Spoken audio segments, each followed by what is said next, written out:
I went to the hospital to care for my wife after an injury. While she slept, the head nurse slipped me a note. "Don't come back. Check the camera." My hands shook. What I saw made me cry, but let me back up. My name is Julian Moss, and 3 days ago I thought I had a decent marriage. Not perfect, mind you, but decent enough. Helena and I had been together for 8 years, married for 6. She ran a successful Pilates studio downtown, and I worked as a software developer for a mid-sized tech company. We lived in one of those middle-class suburbs where everyone knows everyone's business, complete with manicured lawns and neighbors who wave from their driveways. The cracks started showing about 3 months ago. Helena began taking on more private clients, evening sessions that stretched late into the night. When I'd ask about them, she'd get defensive. "Julian, you wouldn't understand. These clients need specialized attention. They're paying premium rates for privacy." Her phone became her lifeline. She'd take it everywhere, to the bathroom, to bed, even to the shower, wrapped in a plastic bag. When I joked about it, she snapped, "Can't I have some privacy? God, you're so clingy lately." Clingy. That stung. I'd always given Helena space. Maybe too much space. Then came the night shifts. Helena would leave the house at 9 p.m., claiming her studio had special late-night classes for working professionals. She'd return around midnight, shower immediately, and collapse into bed without a word. "How was class?" I'd ask. "Fine, exhausting. I need sleep." Our conversations became transactional. Bills, schedules, grocery lists. The warmth we'd shared for years evaporated like steam from her post-midnight showers. Helena's best friend Leo didn't help matters. Leo Brennan was one of those guys who never quite grew up, 35 years old, still talking about his big break that never came. He'd started 3 businesses in 5 years, each one failing spectacularly. Helena always defended him. "Leo's going through a rough patch. He needs support from his friends." Leo would show up at our house unannounced, usually when I was at work. Helena would mention it casually, like it was no big deal. "Leo stopped by today. We went over some business ideas." "What kind of business ideas?" "Just stuff. You wouldn't be interested." I should have pushed harder, should have asked more questions. But I trusted her. That was my first mistake. The accident happened on a Tuesday night. Helena was driving home from another private session when she rear-ended a delivery truck at a red light. Nothing too serious. A concussion, some bruised ribs, and a sprained wrist. The emergency room doctor wanted to keep her overnight for observation. I rushed to the hospital, genuinely worried. Despite everything, I still loved my wife. I thought maybe this scare would bring us closer together. Helena was groggy from the pain medication, drifting in and out of consciousness. I held her hand and whispered that everything would be okay. For the first time in months, she seemed vulnerable, human, not the cold, distant stranger she'd become. "I'm sorry," she mumbled at one point. "For what, honey?" "Just sorry." I stayed through the night, dozing in the uncomfortable hospital chair. The nurses were kind, bringing me coffee and checking on Helena regularly. The head nurse, Sandra, was particularly attentive, a no-nonsense woman in her 40s who'd clearly seen everything during her career. Around 6 a.m., Sandra approached my chair. Helena was sleeping soundly, her breathing steady. "Mr. Moss," Sandra said quietly, "could I speak with you in the hallway?" I followed her out, stretching my stiff back. Sandra looked uncomfortable, like she was wrestling with something. "This is awkward," she began, "but I feel like you should know. Last night, after visiting hours ended, your wife had some visitors." "Visitors? Who?" "A man, mid-30s, brown hair. He seemed very familiar with her room number. Came straight here without asking directions." My stomach clenched. "What did he want?" Sandra hesitated. "Look, I've been doing this job for 20 years. I've seen all kinds of situations.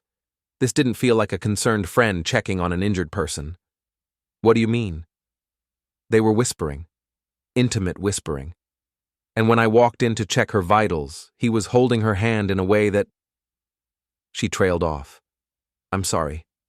This isn't easy to say. The hallway seemed to tilt. Are you sure? Mr. Moss, I'm going to give you some advice. Don't come back here today. Go home. Check whatever security cameras you might have, and prepare yourself for what you might find. She pressed a folded piece of paper into my hand. When I opened it, I saw her handwriting. Don't come back. Check the camera. My hands shook as I read those words. What I was about to discover would make me cry. Not from sadness, but from rage. I drove home in a daze, Sandra's words echoing in my mind.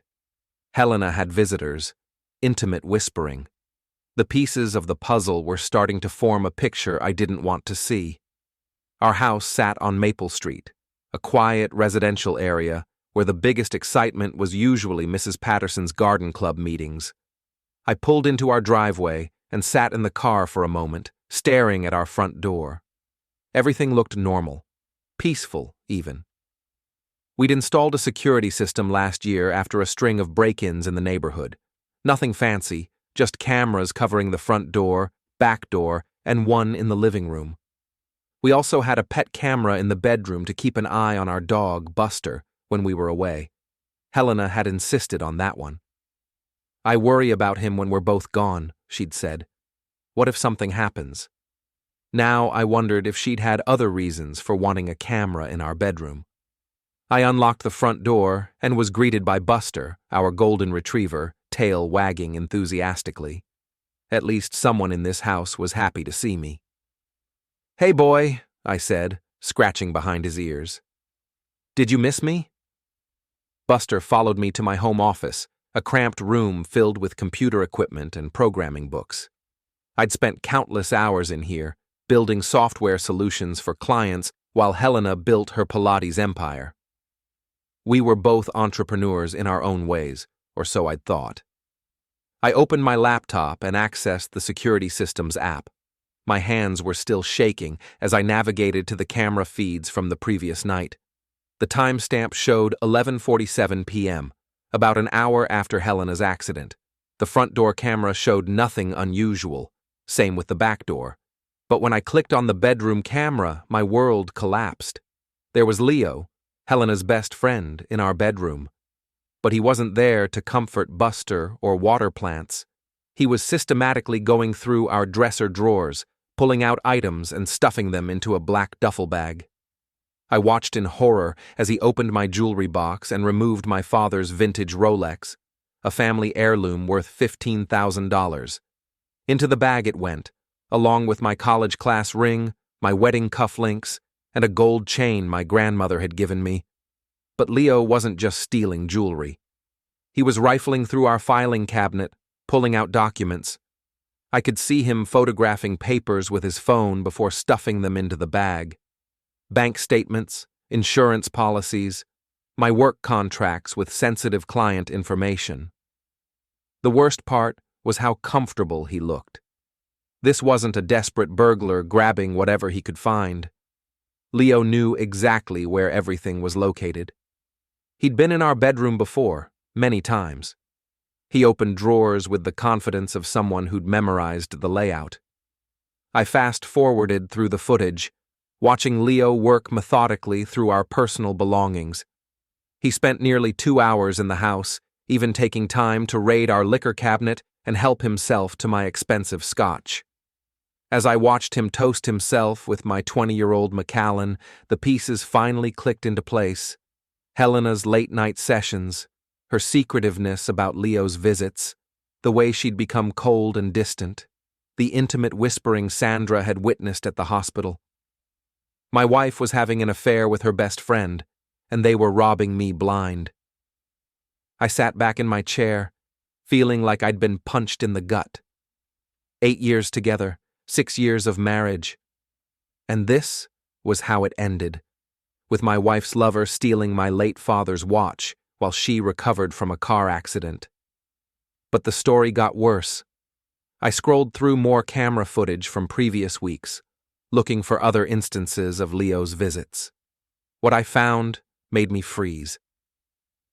3 weeks ago, Leo in our bedroom at 2 a.m., going through my computer files while Helena kept watch. 2 weeks ago, Leo and Helena in our bed, in positions that left no doubt about the nature of their relationship. 1 week ago, Leo photographing my work documents again, this time with Helena pointing out specific pages. They weren't just having an affair. They were systematically stealing my intellectual property, my family heirlooms, and my financial information. Helena had been feeding Leo inside information about our lives, our schedules, our security system. She'd probably told him about the accident and suggested he use the opportunity to clean us out while I was distracted at the hospital. I thought about Sandra's advice. Don't come back to the hospital. She'd seen something in Leo's behavior that triggered her protective instincts. How many other betrayals had she witnessed during her 20 years as a nurse? My phone buzzed with a text from Helena. "How are you feeling, honey? I'm much better today. The doctor says I can probably go home this afternoon." Honey. She called me honey while her lover was robbing our house. I took screenshots of the most damaging footage and saved them to a secure folder. Then I opened my banking app to check our accounts. Sure enough, there had been several large withdrawals over the past month, all authorized with Helena's PIN. Money I'd assumed was going toward her business expenses had actually been funding her affair. Another text from Helena. "Leo stopped by the hospital this morning. He's such a good friend. Says he'll help us with anything we need." I'll bet he did. My hands weren't shaking anymore. The initial shock had crystallized into something harder, colder. Helena and Leo thought they were so clever, playing me for a fool while they stole everything I'd worked for. They'd underestimated me, assuming I was too trusting or too stupid to figure out their scheme. They were about to learn how wrong they were. I opened a new browser window and began researching divorce lawyers. Then I called my bank to report fraudulent activity on our accounts. After that, I contacted my insurance company to put a hold on our policies. But those were just the opening moves. Helena and Leo had declared war on my life, my property, and my dignity. They'd chosen to humiliate me, steal from me, and betray every promise we'd made to each other. Fine. If they wanted to play games, I'd show them how a software developer approaches problem solving, methodically, thoroughly, and with complete documentation of every step.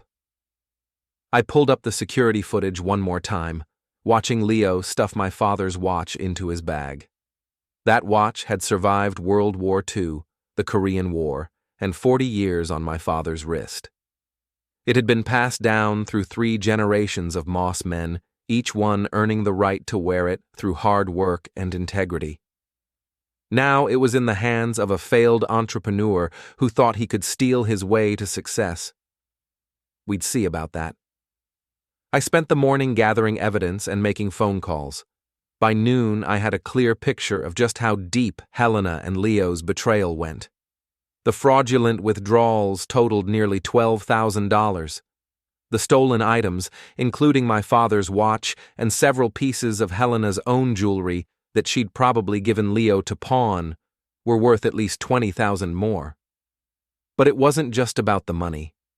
They'd photographed sensitive client documents from my work computer, information that could have cost me my job and potentially led to lawsuits. Helena had access to my laptop password and had clearly been sharing my confidential files with Leo. I was dealing with identity theft, corporate espionage, and grand larceny, all orchestrated by the woman who'd promised to love and honor me. My phone rang around 12:30. Helena. "Julian? Honey, where are you? I thought you'd be back by now." Her voice sounded stronger, more alert. The medication was wearing off, and she was probably wondering why her devoted husband hadn't returned with flowers and get-well cards. "I'm at home," I said, keeping my voice neutral. taking care of some things. What kind of things? I need you here. The doctor says I can be discharged at 2, but I need someone to drive me home. I'll be there. Good. And Julian? Could you bring me some clothes from home? Something comfortable? Maybe that blue dress from my closet? The blue dress. The same dress she'd been wearing in the security footage when she and Leo were going through my files together. Sure, I said. I'll bring the blue dress. After hanging up, I made one more phone call, to the police non-emergency line. I'd like to report a burglary, I told the dispatcher. When did this occur, sir? Last night, while I was at the hospital with my injured wife. I have video footage of the suspect. We'll send an officer to take your statement. Officer Martinez arrived 20 minutes later.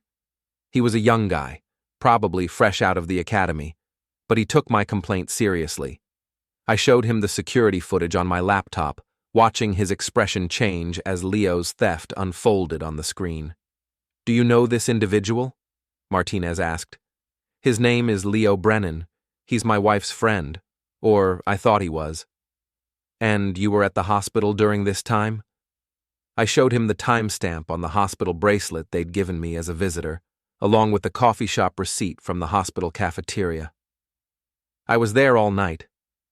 Martinez took notes and asked for copies of the video files. We'll need to interview your wife as well, since she might have additional information about this Leo Brennan character. She's still in the hospital. Room 314. We'll pay her a visit. After Martinez left, I packed a bag for Helena, including the blue dress she'd requested. But I also printed out several screenshots from the security footage, along with bank statements showing the fraudulent withdrawals. Those went into the bag as well. The drive back to the hospital felt different this time. Instead of worry and concern, I felt a cold sense of purpose. Helena was about to discover that her carefully orchestrated betrayal had consequences. I found her sitting up in bed looking much more alert. She'd done her hair and put on makeup, probably for Leo's benefit during his morning visit. There you are, she said, smiling. I was starting to worry. Were you? Something in my tone made her pause. Of course I was. You're my husband. I set the bag on her bedside table. I brought your clothes, and a few other things I thought you might want to see. Helena opened the bag and pulled out the blue dress. Then she found the printed screenshots underneath.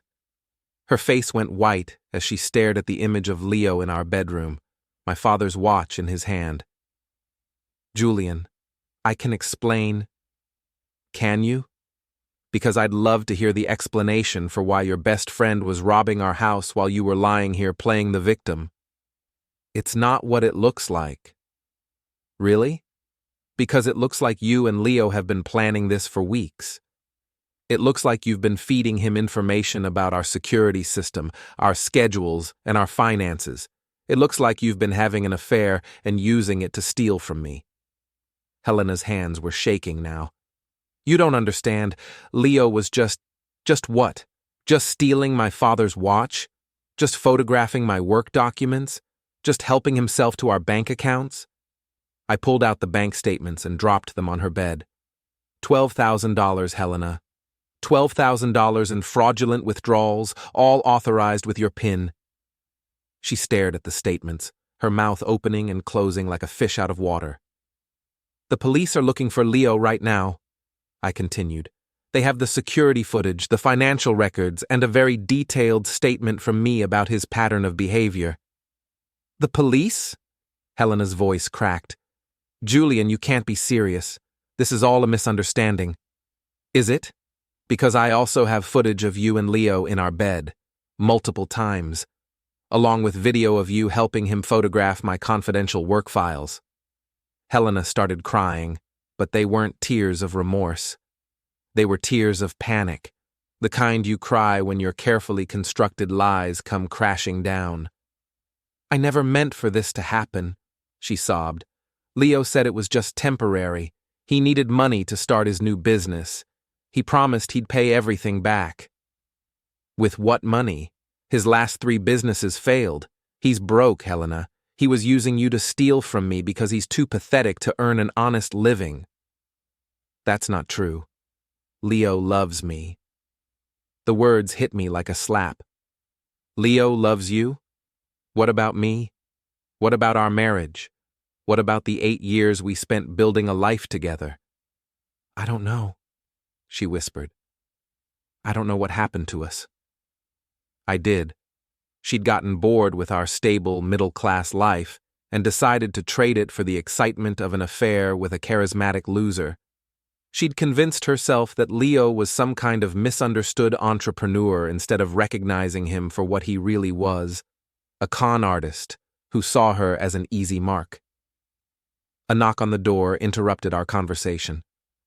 Officer Martinez walked in, followed by an older detective in a rumpled suit. Mrs. Moss, I'm Detective Collins. We need to ask you some questions about Leo Brennan. Helena looked at me with desperate eyes, as if I might somehow rescue her from the consequences of her choices. But I was done rescuing Helena.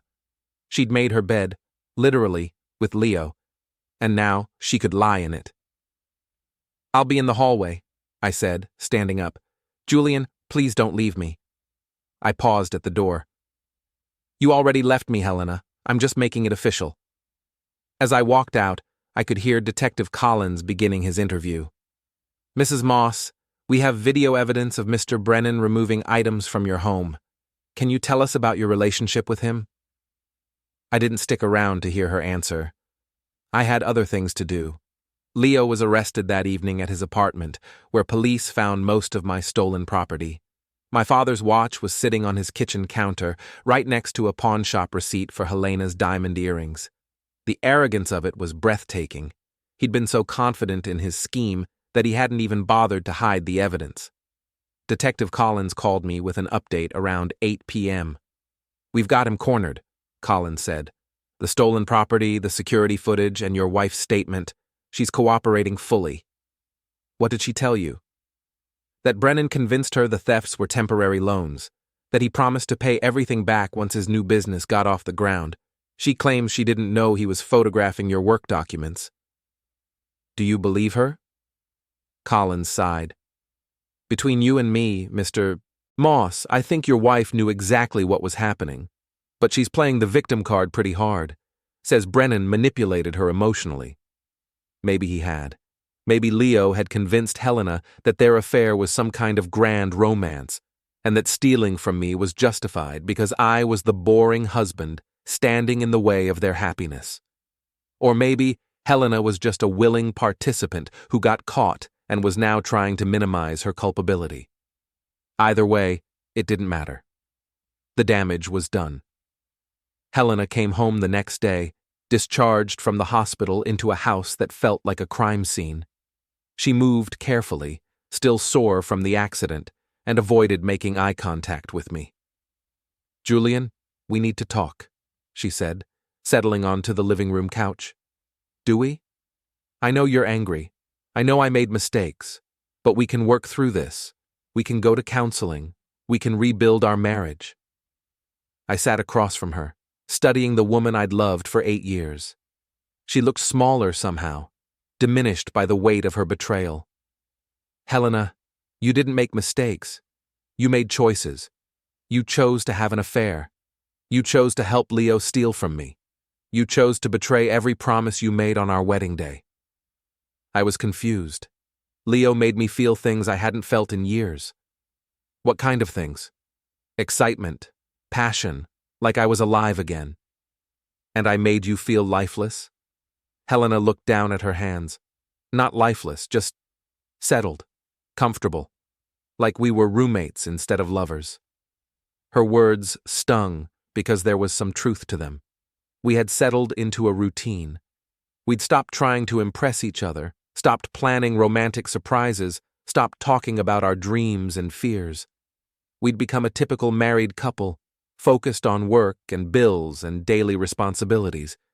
But that didn't justify what she'd done. So instead of talking to me about feeling disconnected, you decided to have an affair and rob me blind. It wasn't supposed to go that far. Leo said he just needed a small loan to get back on his feet. He said he'd pay it back with interest. From what source of income? His non-existent business? He had plans, real plans this time. Helena, Leo is a con artist. He's been running scams for years, moving from one victim to the next. You weren't his girlfriend, you were his mark. She started crying again, but I felt no sympathy. I'd cried my own tears the night before, mourning the end of our marriage. Now, I was just angry. The police found pawnshop receipts in Leo's apartment, I continued. He sold your diamond earrings, the ones I gave you for our 5th anniversary. He also sold your grandmother's ring. Did you give him permission to do that? Or did he steal from you too? Helena's face crumpled. He said he needed quick cash for a business opportunity. He promised he'd buy them back. When? With what money? She had no answer, because there was no answer. Leo had played her perfectly, using her emotional vulnerability to turn her into an accomplice in his theft. He'd convinced her that stealing from me was somehow romantic, a way of funding their future together. I want a divorce, I said. The words hung in the air between us like a final verdict. Julian, please. We can fix this. I'll make it up to you. How? How do you make up for 8 months of lying, cheating, and stealing? How do you make up for betraying the trust that took years to build? I don't know, but I'll find a way. I love you. No, you don't. If you loved me, you wouldn't have done this. You love the security I provided, the comfortable life we built together. But you don't love me? Helena tried to argue, but her protests sounded hollow even to her. We both knew our marriage was over. The only question now was how messy the divorce would be.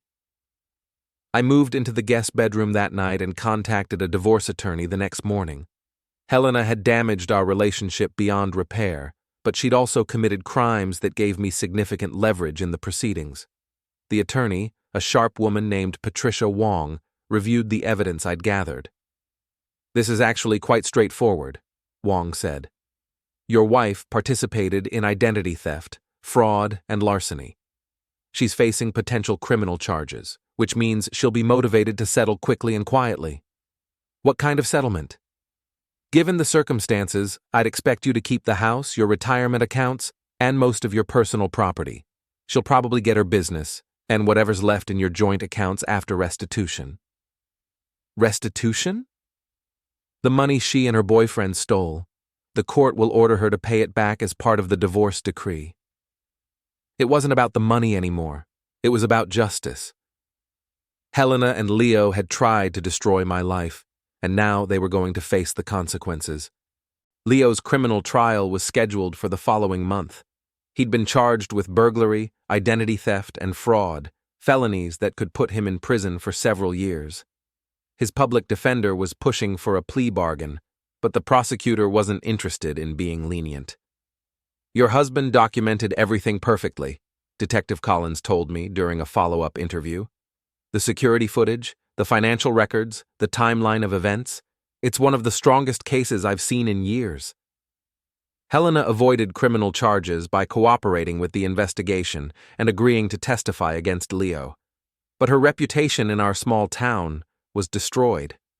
Word of the affair and theft spread quickly through her social circles, and her Pilates studio began losing clients. I watched her world collapse with a mixture of satisfaction and sadness. This was the woman I'd once planned to grow old with, and now she was a stranger facing the ruins of her own making. 3 weeks after the hospital incident, Helena moved out of our house and into a small apartment across town. She took only her clothes and personal items, leaving behind the furniture and decorations we'd chosen together during happier times.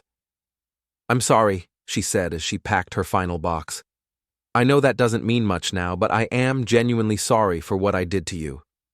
I know you are, but you're sorry you got caught, not sorry you did it. Helena paused in her packing. That's not true, isn't it? If Leo hadn't been arrested, if I hadn't found the security footage, would you have continued the affair? Would you have kept stealing from me? She didn't answer, which was answer enough. After Helena left, I sat alone in our empty house, surrounded by the ghosts of our former life together. 8 years of marriage reduced to a pile of legal documents and evidence bags. But I wasn't broken. I was free. For the first time in months, I could breathe without wondering what new betrayal was waiting around the corner. I could check my bank accounts without fear of discovering mysterious withdrawals. I could come home without wondering who had been in my house while I was away. Helena and Leo had tried to steal my life, but they'd actually given me something valuable, the truth about who they really were and who I could become without them. Leo's trial took place 6 weeks later in the county courthouse, an imposing brick building that had seen decades of human drama unfold within its walls. I sat in the gallery, watching as my former friend was led into the courtroom in an orange jumpsuit and shackles. He looked different, thinner, paler, with the haunted expression of someone who'd finally run out of schemes. Gone was the cocky entrepreneur who used to show up at my house uninvited. In his place sat a broken man facing the consequences of his choices. Helena testified on the second day, wearing a conservative black dress and speaking in a voice barely above a whisper. She described how Leo had convinced her that their relationship was true love, and that taking money from our accounts was just a temporary solution to his financial problems. He said Julian would never miss the money, she told the prosecutor.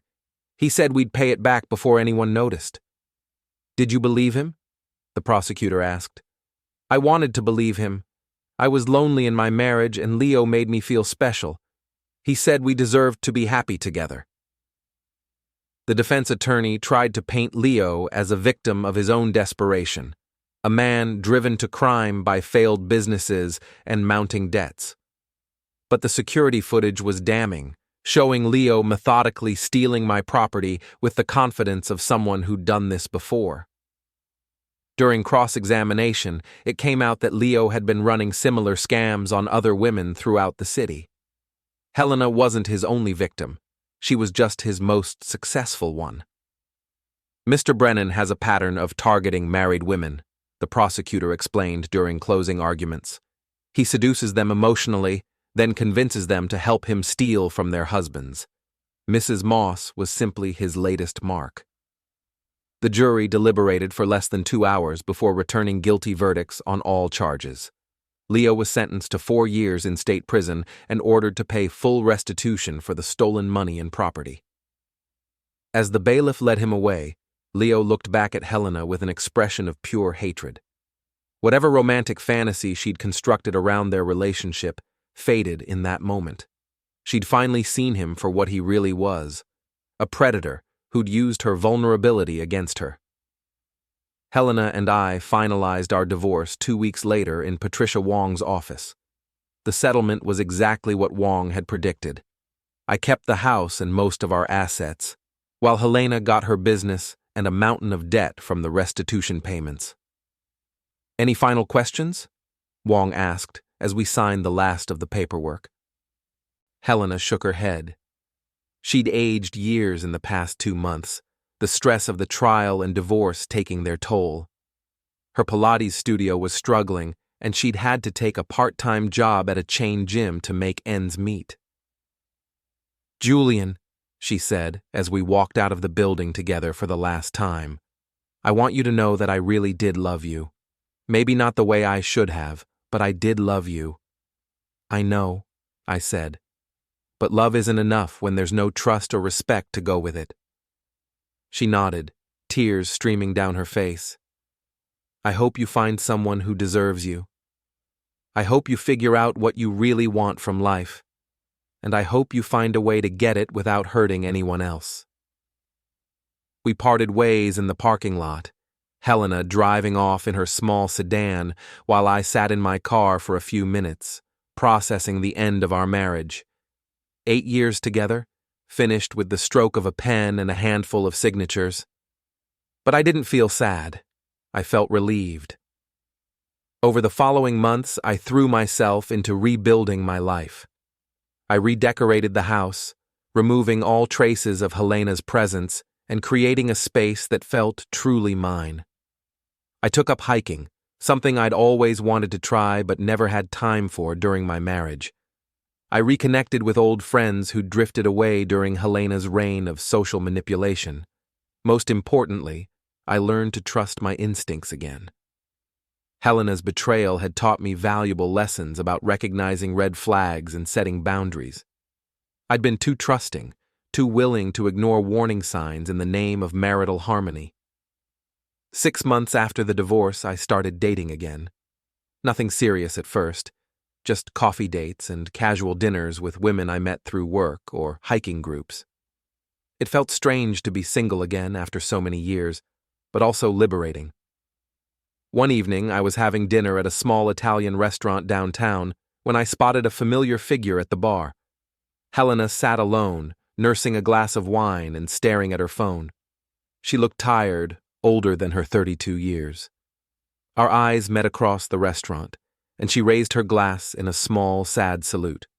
I nodded back, then returned to my conversation with my date, a kind, intelligent woman named Sarah who worked as a librarian and had never stolen anything more valuable than a paperclip.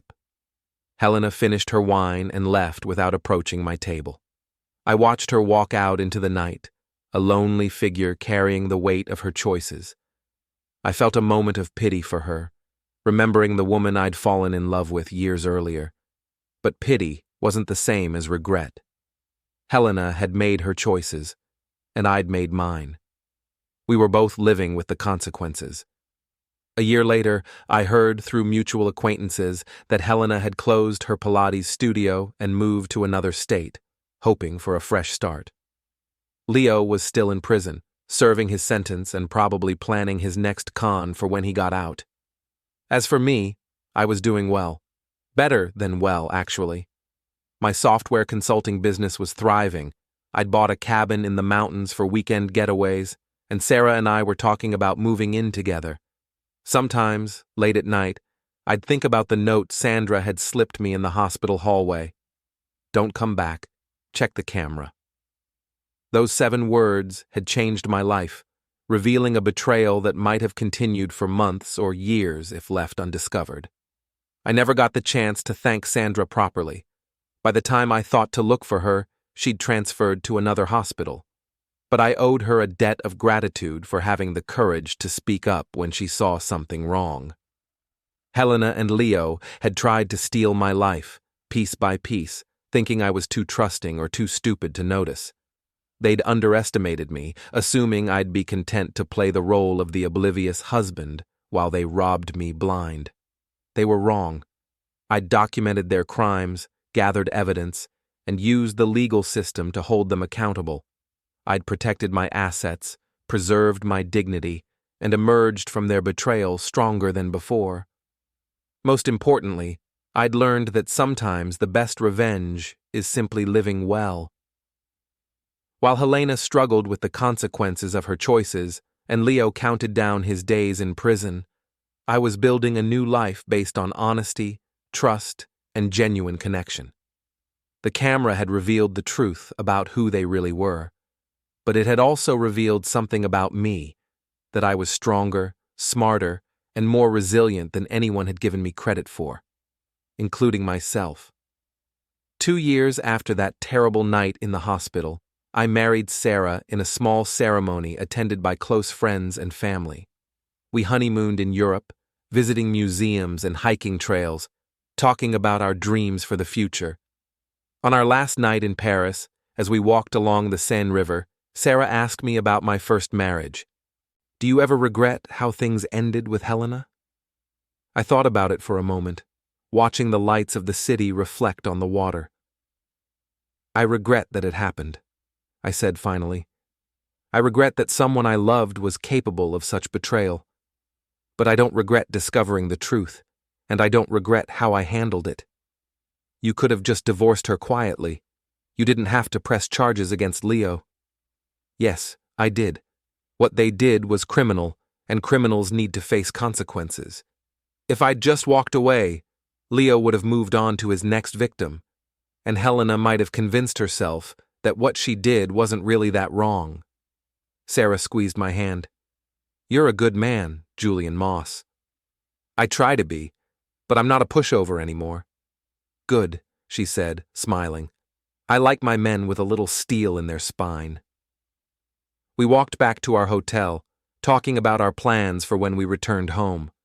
A new house, maybe some travel, possibly children in a few years. The future stretched out before us, full of possibilities.